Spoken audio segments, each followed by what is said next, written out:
어느 농구팀에서 오신 농구팀에서 여기 가운데 계신 분은 감독님, 양쪽 선수들 농구팀에서 찬송을 농구팀에서 너무 잘했다 이렇게 생각하고 있습니다. 하나님께서 그 이집트에 내리신 그 10가지 재앙은 예를 들어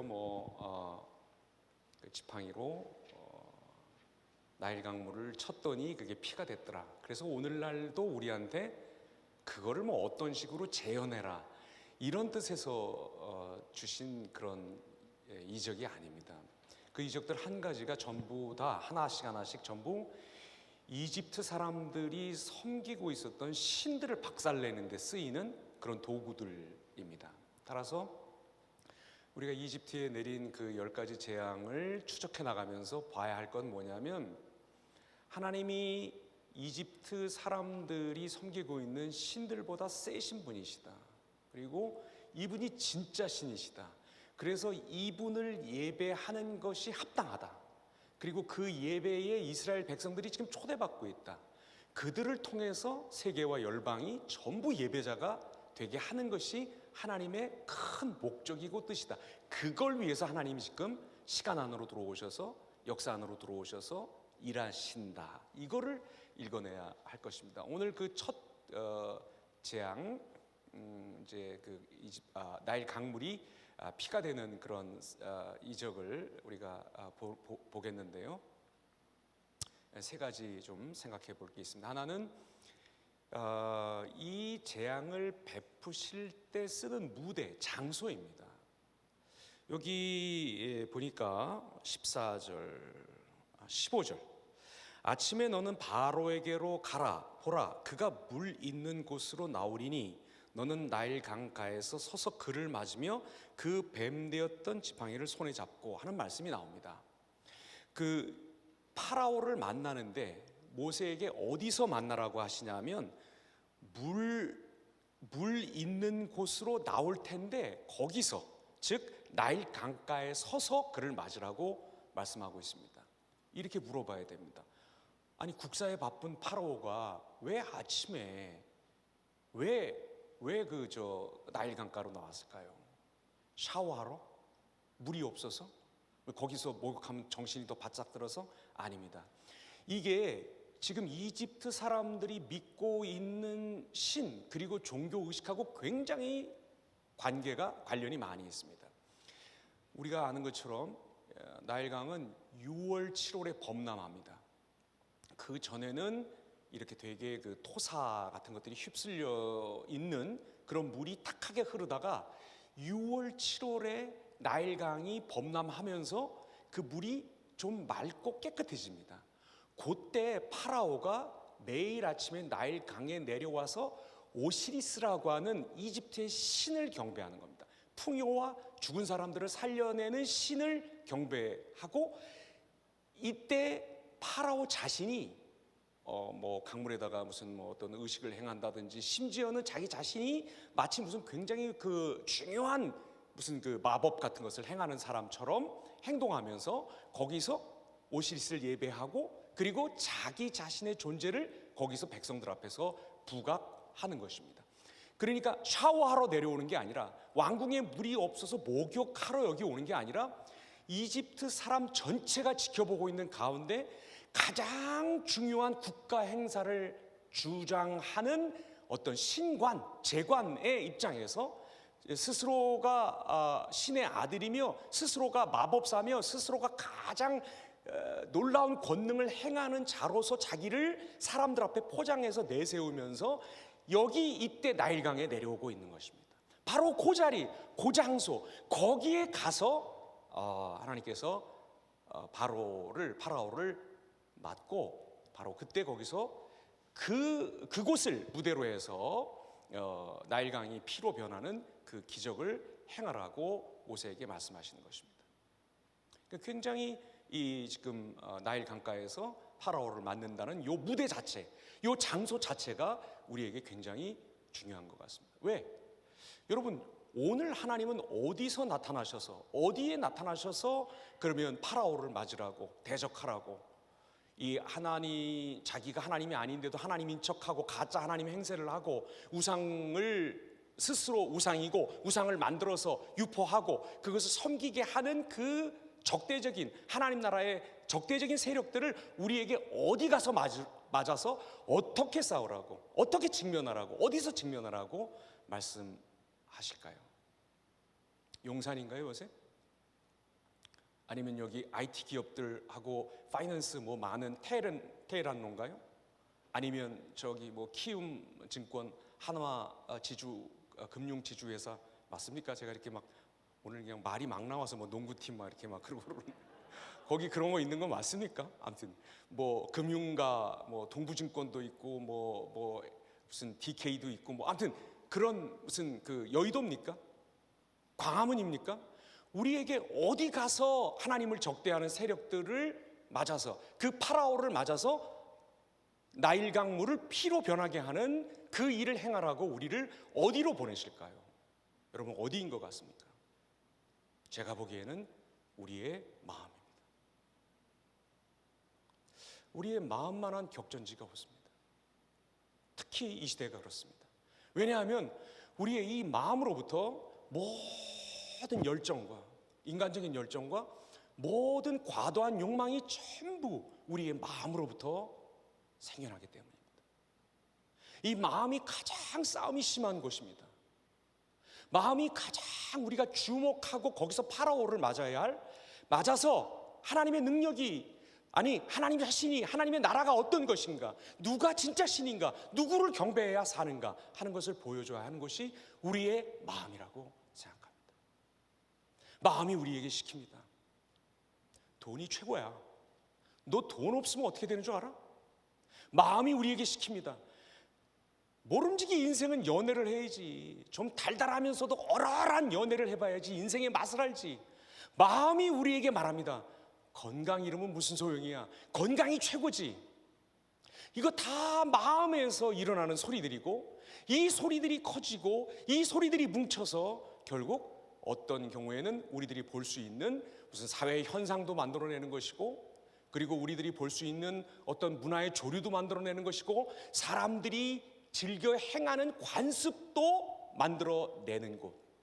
달리 말하면 어떻게 보면 우리 마음은 정말 우상공장입니다.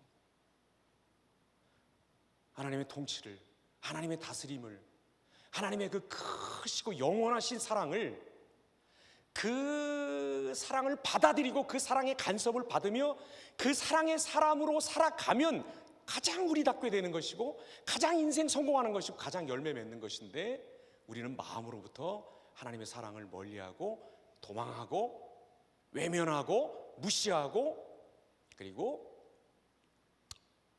그 마음을 향해서 그 우리 마음에 주어지시는 하나님의 사랑을 향해서 우리가 돌이키려고 하지 않는다는 것입니다. 여러분은 어떠십니까? 여러분의 마음도 혹시 요즘 최근 아니 지금 이 순간 여기 예배드리는 장소에 와서 앉아있지만 마음이 격전지 아니십니까? 갈등이 있지 않으십니까? 괴로움과 또 뭐 여러 가지 그 심란한 생각들 그럼에도 하나님께 이런 문제를 가져가서 하나님의 통치를 받음으로 나도 그 문제들을 통치하겠다, 나도 그 문제 위에 서서 그 문제를 다스리겠다라고 하는 생각이 아니라 뭔가 내게 편하고 내 마음속에 훨씬 더 공명이 많이 이렇게 찾아드는 그 목소리를 찾아서 그 목소리를 따라서 그 문제에 지고 그 문제에 끌려가고 또 그 문제들이 우리에게 주는 순간순간 주는 그런 순간의 즐거움과 순간의 그 단맛들 그러나 마시면 그것을 맛보면 정말 그 뒤끝은 독약일 수밖에 없는 그 목소리에 지고 계시지는 않습니까? 여러분은 어떻습니까?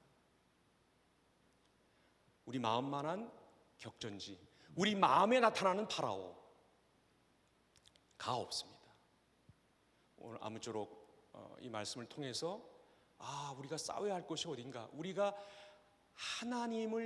하나님만을 예배해야 한다고 하는 그 믿음을 가지고 강력하게 가서 맞서서 싸워야 할 것이 바로 우리의 마음이라고 하는 것을 아시고 그 마음으로부터 그 마음을 지키고 그 마음을 지킴으로 말미암아 우리가 생명처럼 생각하는 하나님과의 교제, 하나님의 임재를 계속 지켜나가는 저와 여러분이 되기를 바랍니다.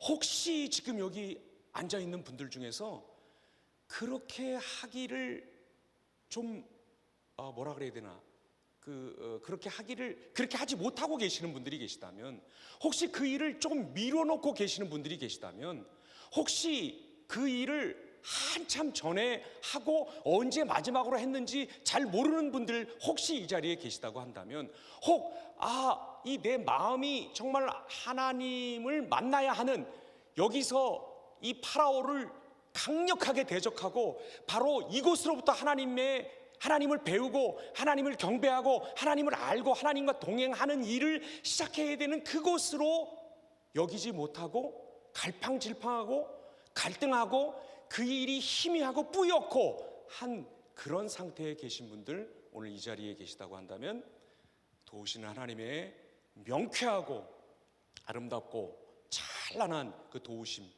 힘 있는 도우심을 받아서 바로 여러분의 마음으로부터 하나님을 아시고 하나님을 배우시고 하나님만을 다시 그 자리로부터 예배함으로 말미암아 우리를 만만히 보고 달려와서 달콤한 것들을 주는 척하면서 우리 등짝에 채찍을 내리꽂는 모든 파라오들을 물리치는 저와 여러분 되기를 바랍니다.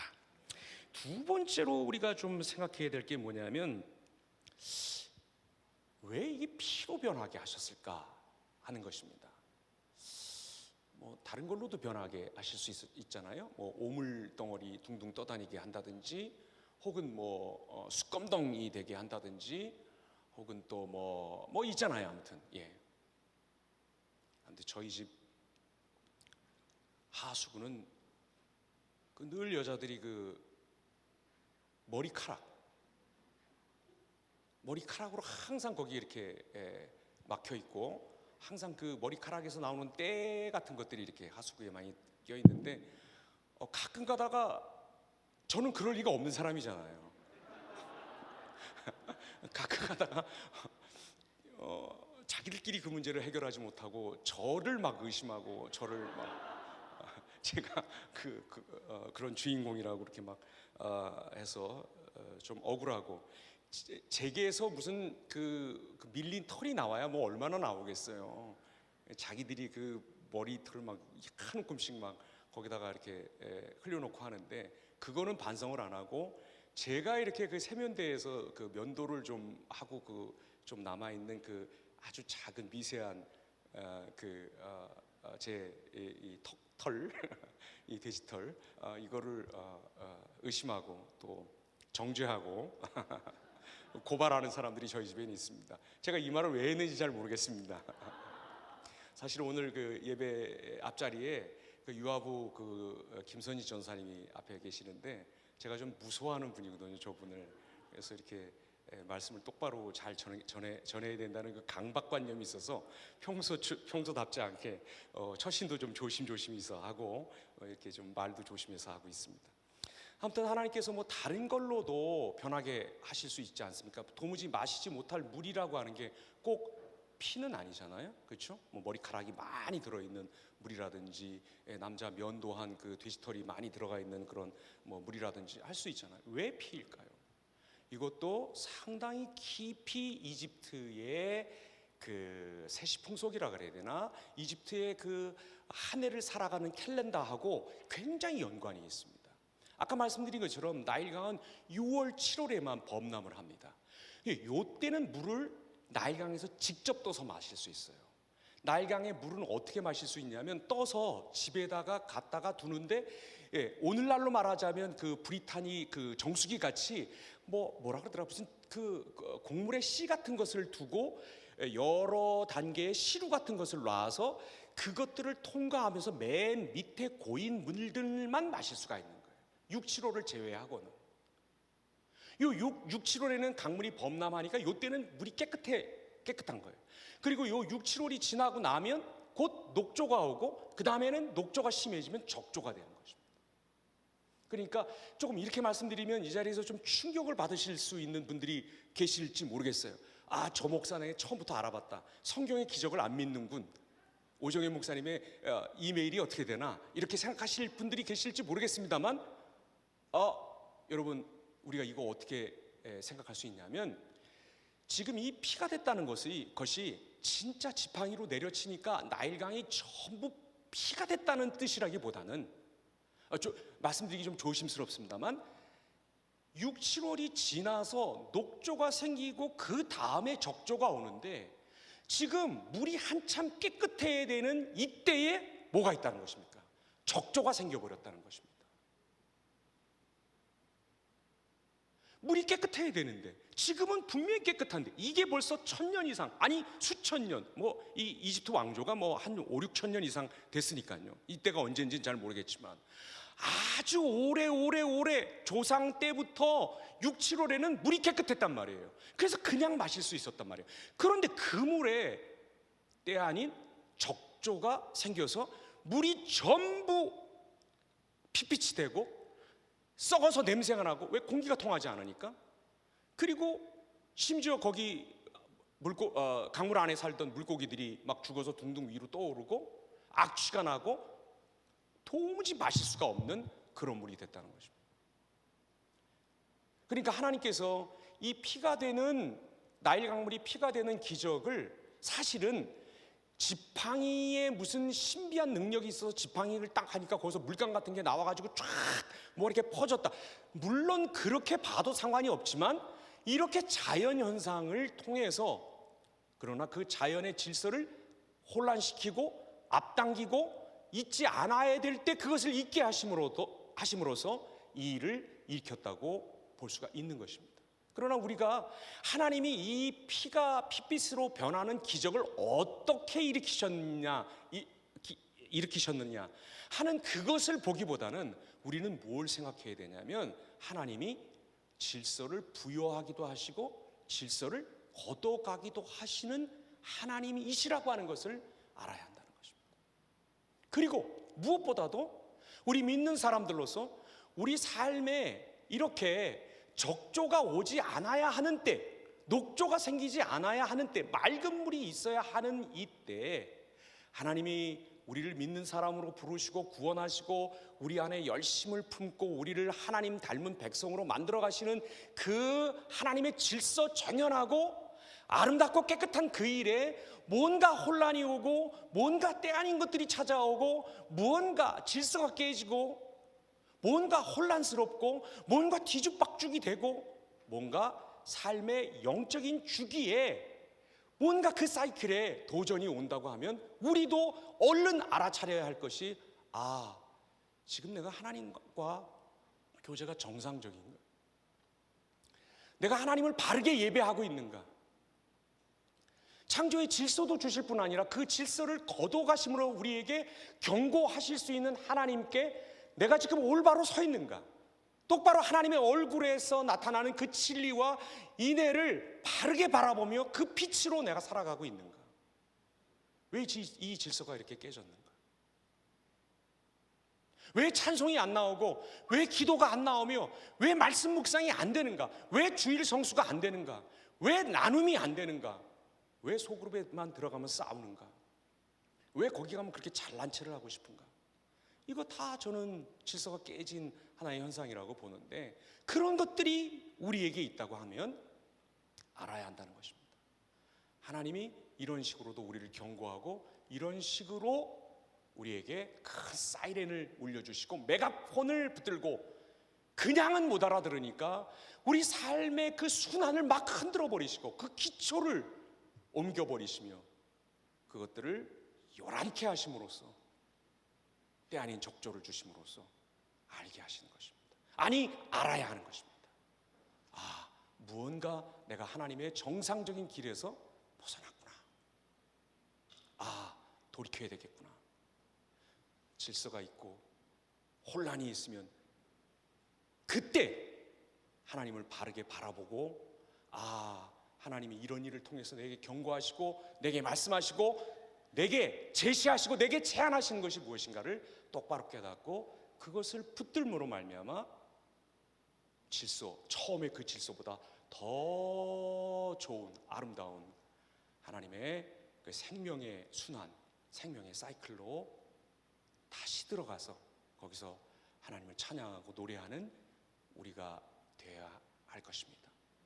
아까부터 자꾸 그렇게 말씀드리는데 뭐 오늘 본문이 그래서 어쩔 수 없는 것 같아요. 제가 무슨 뭐 위협구 던지는 게 아니라 오늘 혹시 이 자리에 무언가 모르게 삶의 리듬이, 영적인 리듬이 깨지고 이게 다시 잘 돌아가지가 않는다, 뭔가 순환이 안 된다, 이게 신진대사가 영적으로 잘 안 된다, 안 먹은 지, 말씀을 안 먹은 지가 정말 오래됐다, 그 말씀을 먹은 입술은 항상 하나님께 뭐라고 이렇게 말씀드리게 되어 있는데 기도해 본 지가 너무 오래되었다, 무릎을 꿇은 지가 참 오래되었다, 하나님을 한밤중에 일어나서 고통스럽지만 찬양해 본 일이 참 오래되었다 하고 느끼시는 분들, 그 영적인 순환이 깨지신 분들, 저와 더불어서 회복하시고 하나님의 은혜에 다시 큰 질서 아래로 들어가는 일이 있기를 바랍니다.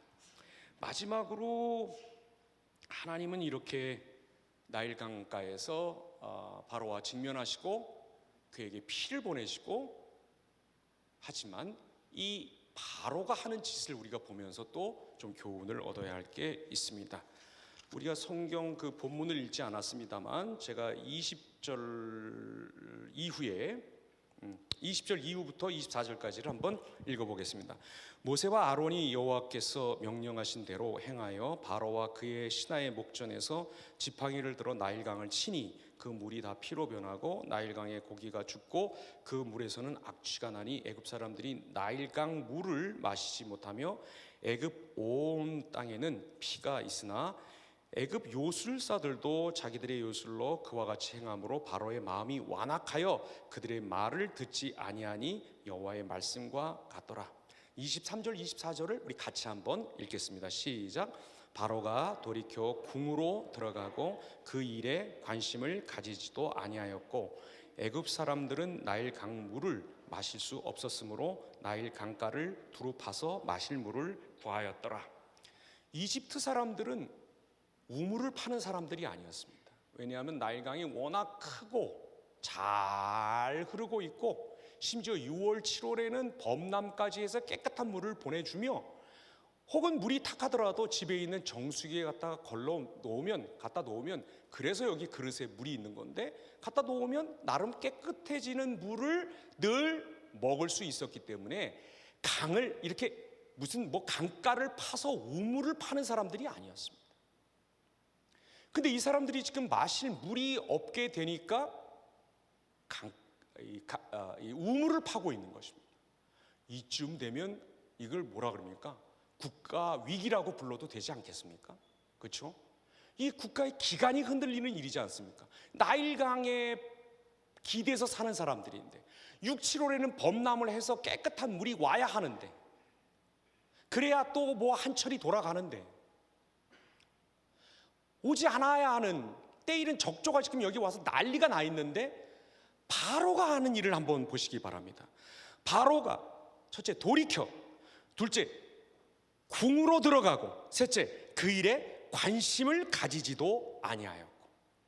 돌이켰다고 합니다. 무시하는 것입니다. 회피하는 것입니다. 그리고 궁으로 들어가 버립니다. 부인하는 것입니다. 그리고 관심을 가지지도 않았다. 신경 끄는 것입니다. 오늘날 우리말로 하면 멘탈 갑이죠. 이런 사람들.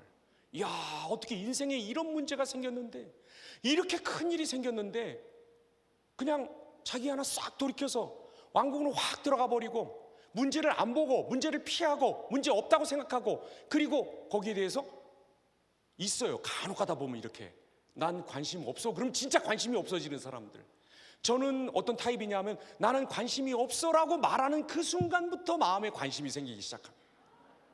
이게 참 미치는 제 아주 정말 이 희한한 마음입니다. 저는 안 그런 것 같은데, 이게 얼굴 생긴 걸로 보면 진짜 그런 거 1도 관심이 없는 것 같은데, 관심이 없다고 말해놓고 뒤에서 막 진짜 솜털 관심이 막 뽀얗게 일어납니다.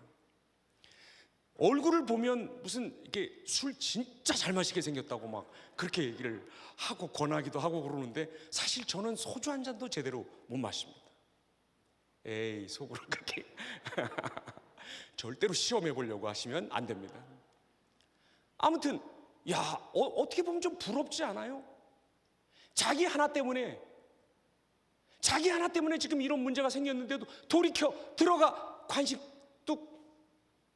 어떻게 이런 마음을 갖고 살 수 있을까? 도대체 뭐가 있으면 이렇게 편하게 살 수 있을까? 어떤 마음의 수련을 하면 이런 경지에 오를 수 있을까?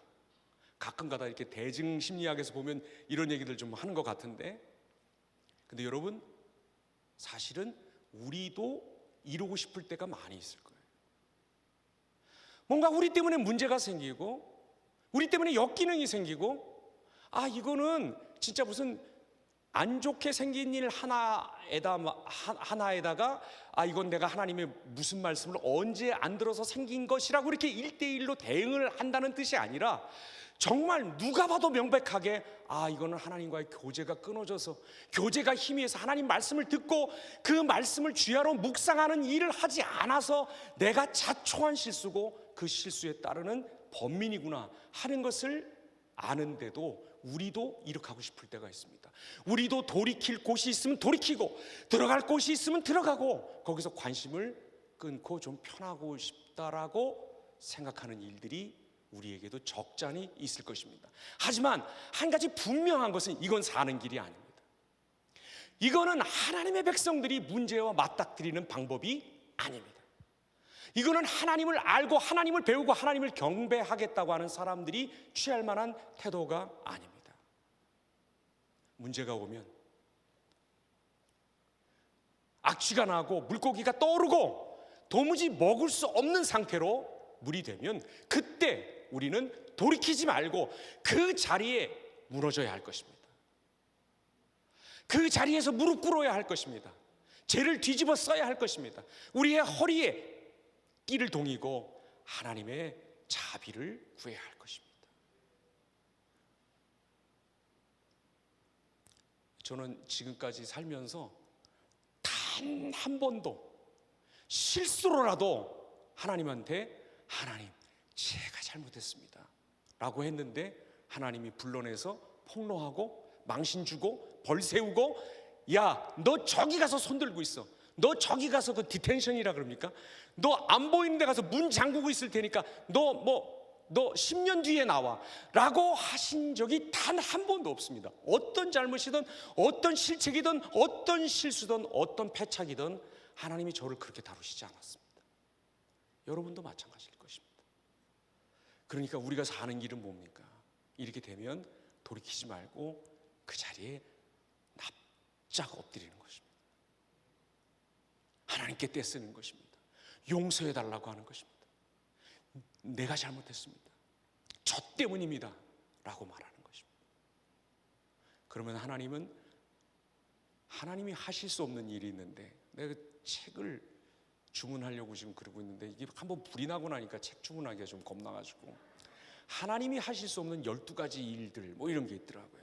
나중에라도 한번 제가 그 12가지 뭔지 한번 소개할 수 있는 기회가 있으면 좋겠는데, 제가 생각하기에는 하나님이 하실 수 없는 것 중에 하나가, 이렇게 하나님 앞에서 아파하고 쓰라려하고 창피해하고 부끄러워하면서 하나님, 제 탓입니다, 하나님 저 때문입니다, 제가 잘못했습니다, 제가 여기 있습니다, 제가 이렇게 깨졌습니다, 제가 이렇게 물처럼 쏟아졌습니다 하고 하나님 앞에 엎드리는 자를 하나님이 외면하고 무시하고 경멸하는 것을 한 번도 보지를 못했습니다. 무식한 아빠라고 손가락질 하실지 모르겠습니다만, 저는 아이들을 좀 매질을 해서 키웠습니다. 근데 이 매질을 이렇게 할 때 몇 대 맞을래? 5대. 그럼 5대 이렇게 하면 자꾸 그렇게 맞다가 막 이렇게 아파하고 그러면 그게 불쌍하기보다는 이 자식 똑바로 빨리 안 맞아? 너 그렇게 해서 한 대 더, 이렇게 해서 아이들을 더 때린 적이 있는데, 하나님이 이렇게 안 하십니다. 하나님은 정말 믿지 않는 사람이라 할지라도 이 세상에 있는 고통 때문에 홀로 흐느껴 우는 사람들을 찾아가시지, 하나님은 절대로 우리의 고통을 그거 회개에 합당한 절차라고 생각하면서 그렇게 여기시면서 그거를 방관하시고 그거를 즐기는 그런 하나님이 아니십니다. 그러니까 우리가 그 자리에서 엎드려야 할 필요가 있습니다. 지금 이 자리에서 하나님의 인애를 구하고 회개하는 마음으로 돌이킬 줄 아는 사람들이 되어야 할 것입니다. 우리에게 지팡이 하나씩을 주시면서, 지팡이 하나씩 다들 받으셨죠? 오늘 가지고 오셨나요? 나는 그게 자꾸 그 하키 왜 이렇게 농담입니다. 아니 무슨 말 하려고 그랬는지 까먹었네. 예. 하나님께서 선하십니다. 하나님 진짜 인자하십니다. 하나님 그리고 복되십니다. 오늘 우리가 우리를 대적하는, 그래서 우리를 좌절시키려고 하고 우리로 하여금 하나님으로부터 시선을 빼앗는 파라오들을 맞서겠다고 우리의 마음을 지키고, 또 하나님께서 우리에게 이미 허락하신 그 영적인 질서가 조금이라도 깨어지거나 순환에 문제가 있을 때 그것을 경고로 알아듣고 바로처럼 왕궁으로 들어가 버리지 않고 숨지 않고 하나님 앞에 나와서 하나님의 큰 자비와 인자와 하나님의 사랑을 구하는 자들을 절대로 문전박대하지 않으실 것입니다. 이 집회가 다 끝나기 전에 우리에게 큰 음성과 명확한 은혜와 소망의 마음을 불어넣어 주시면서 우리를 만나실 것입니다. 이 하나님을 경배하십시다. 이 하나님을 단지 어떻게 믿음을 갖고 치면 무슨 뭐가 피로 변하는가, 그런 거 골똘히 연구하지 마시고 이 첫 번째 재앙에 나타난 하나님의 마음을 깊이 헤아리고 깊이 묵상하여 하나님께 다시 한번 예배자들로 서시고 예수 그리스도의 제자로서 하나님의 형상을 닮아가는 우리 모두가 되기를 바랍니다. 이제 흩어지셔서 나누시기를 바랍니다.